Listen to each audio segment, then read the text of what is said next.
ಮೇಲೆ ಇವತ್ತು ಬೆಂಗಳೂರು ನಗರದಲ್ಲಿ ಪಾಪ ಕೃಷ್ಣ ಬೈರೇಗೌಡರು 2 ಹೊತ್ತಿನ ಊಟಕ್ಕೆ ಇದೆಲ್ಲ ಒಂದು ಸಣ್ಣ ತಳ್ಳ ಗಾಡಿ ಇಟ್ಕೊಂಡು ಜೀವನ ಮಾಡ್ತಕ್ಕಂಥವ್ರನ್ನೆಲ್ಲ ಎತ್ತಿಸ್ಕೊಂಡು ಹೋದ್ರಲ್ಲ. ಈಗ ಅದೇನೋ 500 ಕಿಲೋಮೀಟ್ರೋ 700 ಕಿಲೋಮೀಟ್ರೋ ಅಳತೆಯಲ್ಲಿರ್ತಕ್ಕಂಥದ್ದು ಎಲ್ಲ ತೆಗೆದುಬಿಟ್ಟಿದ್ದೀವಿ ಅಂತ ಹೇಳ್ತಾರಲ್ಲ. ಪಾಪ ಅವ್ರ ಬದುಕಿಗೆ ಏನು ಮಾಡಿಕೊಟ್ರಿ ಆಲ್ಟರ್ನೇಟು?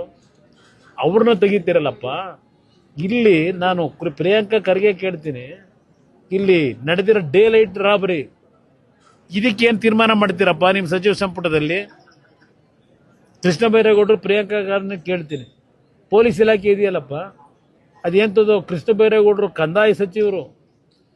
ಹಿಂದೆ ನನ್ನ ಮೇಲೆ ನನ್ನ ಭೂಮಿ 40 ವರ್ಷದಿಂದ ಖರೀದಿ ಮಾಡಿದ ಭೂಮಿಗೆ ಅದೆಲ್ಲ ಒತ್ತುವರಿ ಆಗ್ಬಿಟ್ಟಿದೆ ಅಂತ ಹೇಳಿ ಎಂಥದ್ದು SIT ರಚನೆ ಮಾಡಿಬಿಟ್ರಲ್ಲಪ್ಪ.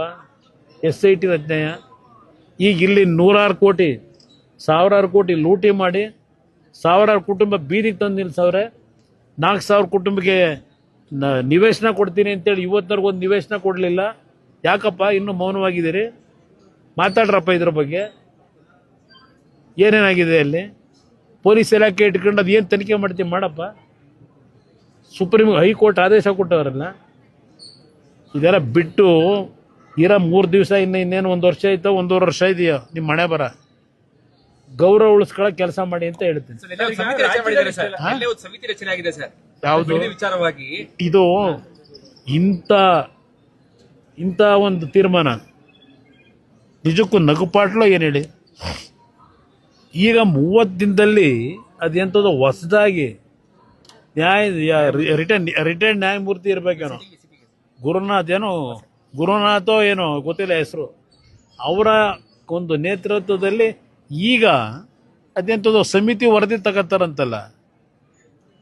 ನಾನು ಕೇಳಲಿಕ್ಕೆ ಬಯಸ್ತೀನಪ್ಪ, ನೀನೇ ಸದನ ಸಮಿತಿ ಮೆಂಬರ್ ಆಗಿ ನಿನ್ನ ಕಾಂಗ್ರೆಸ್ ಪಕ್ಷದ ನಿಮ್ಮ ಆದಿನಾಯಕಿ ಸೋನಿಯಾ ಗಾಂಧಿದು ಮಲ್ಲಿಕಾರ್ಜುನ್ ಖರ್ಗೆದು ಫೋಟೋ ಹಾಕ್ಕೊಂಡು ಸದನ ಸಮಿತಿಯ ಸತ್ಯ ಶೋಧನಾ ರಿಪೋರ್ಟ್ ಅಂತ ಕೊಟ್ಟಿದ್ದೀರಲ್ಲಪ್ಪ 2006ರಲ್ಲಿ.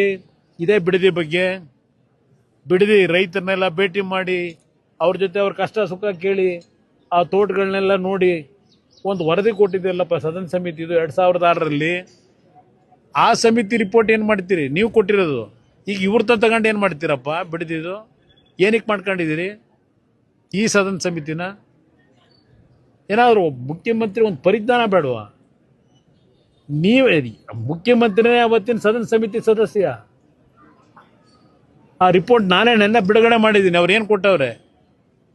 ಈ ಸದನ ಸಮಿತಿ ಮಾಡಿ ಇವ್ರ ಏನು ತಗೋತೀರಿ? ಇದೇ ಗೋಪಾಲ್ ಗೌಡ್ರು ಇದೇ ನಿವೃತ್ತ ನ್ಯಾಯಾಧೀಶರು ಸುಪ್ರೀಂ ಕೋರ್ಟ್ನ ಅಲ್ಲೊಂದು ಬಿಡದಿನಲ್ಲಿ ಈ ಒಂದು 15 ದಿವಸದಿಂದ ಬೆಳಗಿನ ಸಾಯಂಕಾಲದವರೆಗೂ ಹವಾಲು ತಗೊಳ್ಳಿಲ್ವಾ?